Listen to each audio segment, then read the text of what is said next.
Down there to Fairfax, and we came through here, we came down Washington. There wasn't too much going on. The figures were like rating like 3 point something like that. So when we got down at Fairfax, down there by Kellogg's plant, you know, again, it was still rating around 3.5, and we rode around Fairfax, and the biggest it went to was like maybe up to 7, and just real quick went up to 0.7 point something. But it stayed pretty much in the 3 and 4 area. So the guy said, well, it's not that bad over here, you know, not that bad, because the trains are kind of a little bit more north. So, I mean, so they wasn't right down by the railroad, but you do have them on that side. So he said, well, let's go across 7th Street and go over by the I-35, head that out toward KU. So we, in the car, was riding out 7 when it was kind of getting toward rush hour. When we got up on 7th Street, 7th in Minnesota, there was some buses up there, so that's diesel. And the figures went up. It went up to about maybe, I don't know, maybe about 500, 600, something like that. So that's a big jump. But then we went on out 7th Street, and we crossed over the highway where it has we crossed over where the highway goes up under you with 70, and you got the train tracks right there.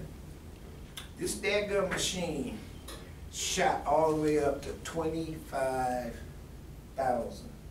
2,500 or 25,000? 25,000, I think it was. And I told somebody, I don't know, because you're dealing in megameters and all that kind of stuff. I don't scientifically know exactly what they're talking about, but 3 point something, 25,000 in anybody's world is a big jump. It's a big jump. So I was telling this guy a story out in Argentina. The guy said, dang, man, what am I supposed to be scared or what? And I said, no, this is about education. This is because that problem's going to be there. I mean, until they're not going to get rid of diesel. They're doing things like in Edgerton and out there in California, they're going with electric cranes. And when those things go out and pick up the things and bring them in and put them on the docks or put them on these trains, they're going to electric, so that they can eliminate using diesel. Your forklifts, they're going with electric forklifts.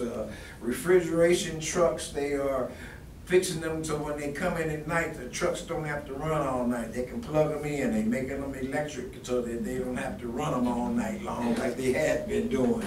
So they're doing, the industry is doing things to make a difference. But they're not going to ever get rid of it. It's always going to be a factor. So I would say that over here by 7th Street, the kind of recommendation we would make would be, well, if during rush hour, if you're elderly, maybe that's a good time not to be outside cutting your grass. You know, maybe that's the way you would do it. Or if you got your grandbabies over at the house, maybe that's a good time for them not to be out there playing in the yard, because you know that during that time the spike could be up. And that's kind of where we are. Now, this thing going in out here in Wyandotte County, yeah, I talked to Clarence Smalls yesterday, because he has that church out there on the diagonal triangle. That's where it's going in out there by the Turner Diagonal. Across the street from the Turner Diagonal. I was explaining to him, really ought to have us come out and talk to him, because we need to make them aware of the fact of what they're getting ready to get in their neighborhood. See, that's residential. There's no way you're going to get away from residential out there. And they've already, the mayor said at Livable Neighborhood that they're not putting any roads in on that other side, the back side, because of residential. Yeah. So that means all the traffic is going to be coming in on this front side. And then they questioned that. Did you That's hear right, them that's at right, the meeting? that's right. The people that live out, they questioned, they were asking why. Right. Yeah. And see, this was the first time I haven't opened my mouth, y'all. Thank God, I'm learning. Because I would have normally said something when he was making the announcement. Because they're making these announcements and they're not talking about the diesel. The downside. Yeah, they're not talking about, they're excited about the job. Oh, we got 1,000 jobs coming in, and but it's kind of like what we're dealing with in this country. Because it's good to get jobs, we need the jobs. I'm the last one to tell you that we don't. But at the same time, when there's these kind of hazards coming along with them, I think people need to know what's going on also. Okay, well, you talking about in the area, you talking about Edgerton and Gardner and everything. What does that got to do with, you know, what you were saying, they're moving a lot of stuff out of the Edgerton. Yeah, the Edgerton is gonna be the kind of the hub that the trucks are gonna be coming here, going to Edgerton, picking up the cargo and driving it back out. And you know, a lot of that belongs to the government out there. Oh, yes. I won't tell you, you don't know why though, do you? Okay. Well, see, the thing is this, if you got the problem, why would you build the hub, the intermodal? See, the intermodal used to be over here on Cass Avenue. Why would you build the intermodal next to a school? The elementary school out there in Edgerton, they built it right next to elementary school. And they've had court cases, we don't know nothing about it here. They've been fighting that thing for the last 10 years before it came in. Because they gotta fight the government. Yeah, yeah. Well, It's a see, deja vu. They got some stuff out there that you don't even know about. Yeah, I wouldn't be surprised. Okay, because, the reason I'm bringing this up, because I know. Because they got ICBM. That's kind of the missiles, yeah. Out there, and Yeah. ain't nowhere in the world you're gonna move. Yeah.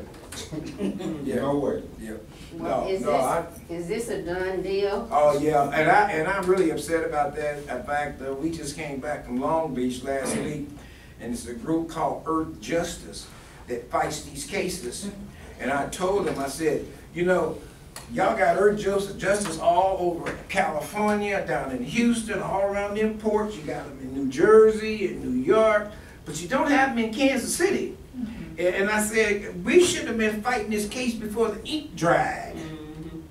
Y'all waited till the ink dried. You know, once the ink dried, that's a monumental process you have to go in and work with. But we still need to make sure people understand that when those trucks are whipping and coming in there, that, you know, they need to be mindful of it, because I mean, unfortunately for Leticia, she's excellent for us to have with her, because she has a personal story of hers. She can't pinpoint, you can never pinpoint and say, that's what caused my child to die.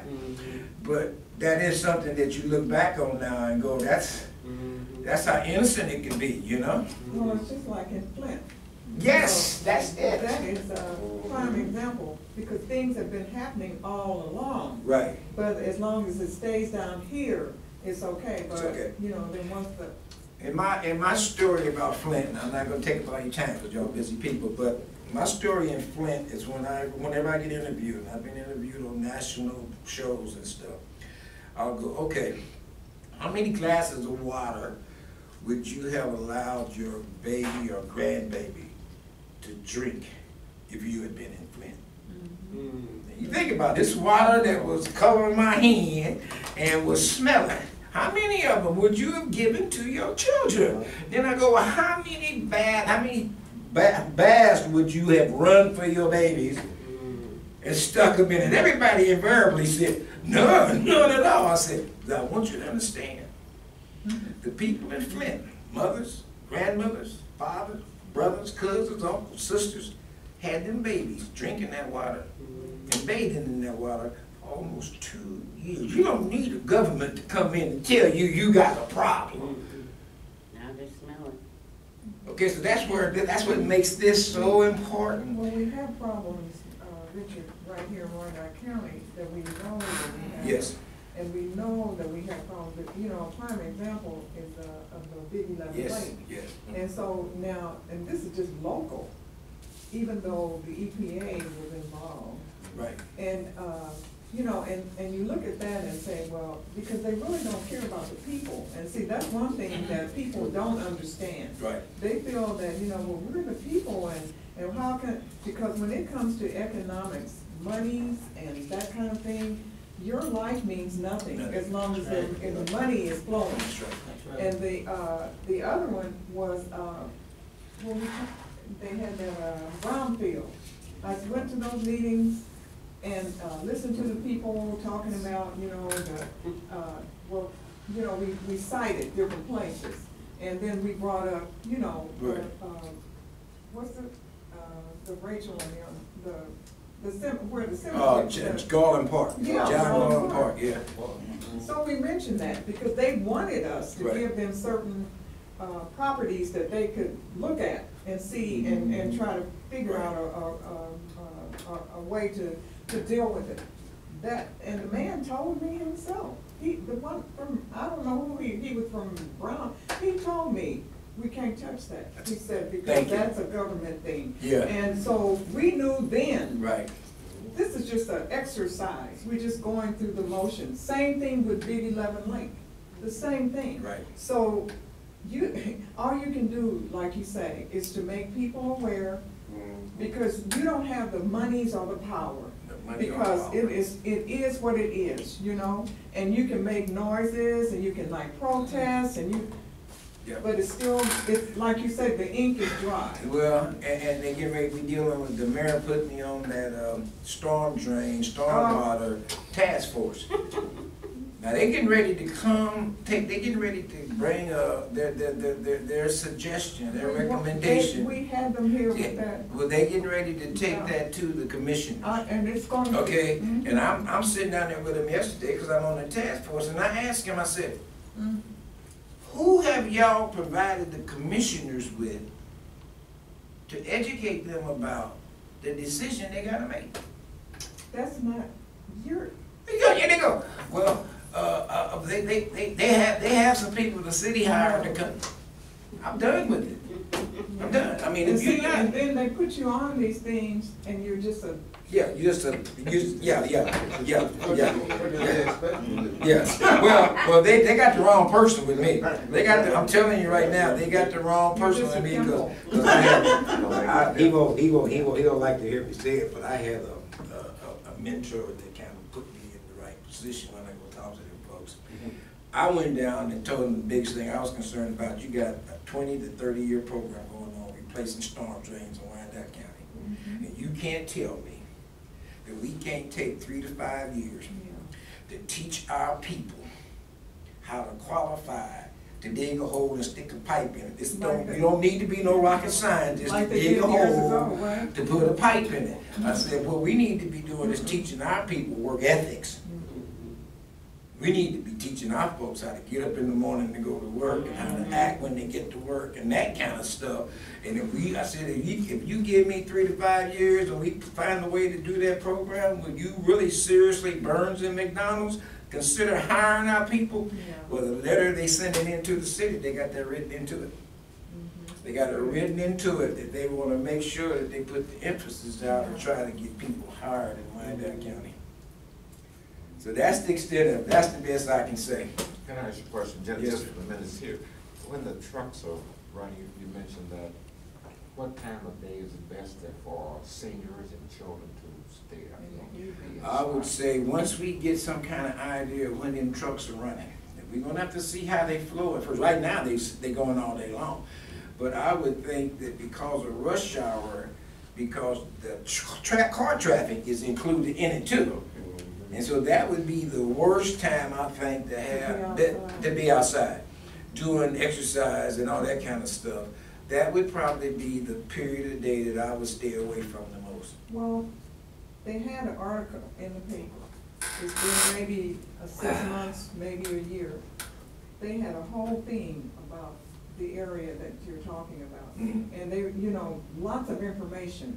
And I said, oh, they're finally going to, address this issue, because the concern of the area and people living there and the dynamics of the whole area, and it just went away. Yeah. It just Well, went away. and I'll end this now, but I was with the guy from Federal Reserve who's trying to deal with that Econ Avenue group that keeps meeting here in town.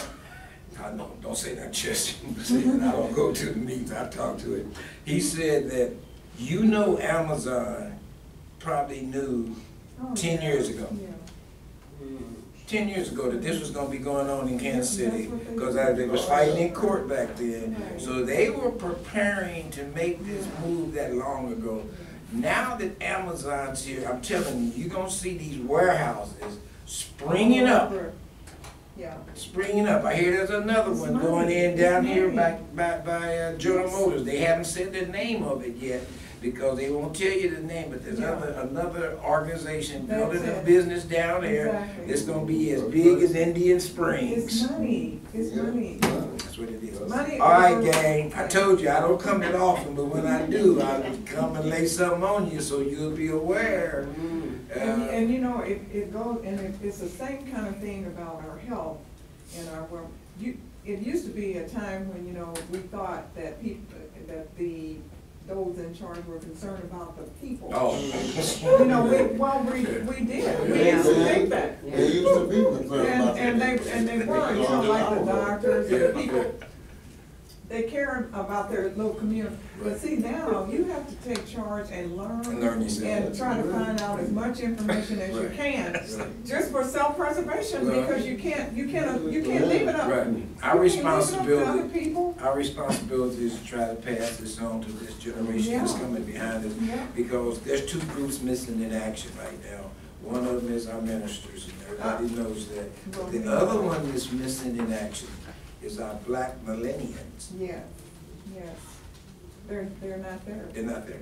None of the ministers in Kansas City, Kansas live in Kansas City, Kansas. Right. They live out in So they don't have. Piper. Yeah. They don't have that kind of They don't. notion anymore. Mhm. Well, thank you, and you know I'm Thank you. around, anything I can do to help you out. Like I said, I'm gonna make sure that when I come in and walk out of here, y'all gonna get something out of it. Thank you. Thank you very much. Thank you so Very much. informative. Thank you, sir. Very informative. Did you have ribbon for Richard? Yeah, he got it. All right. Present you. Yes, sir. The ribbon is, who I am makes a difference. Yes, And sir. also, Leticia. Leticia. One more thing for you, and then I go. You know we got problems and relationships going on in Kansas City. And you know we've lost a couple of police officers. So what we are doing, because I'm a doer, is we're trying to create a fourth Friday up on Minnesota, like they have the first Friday in Kansas City, Missouri. So we're starting small. I'm working with El Centro. I'm working with Chuck, the downtown stock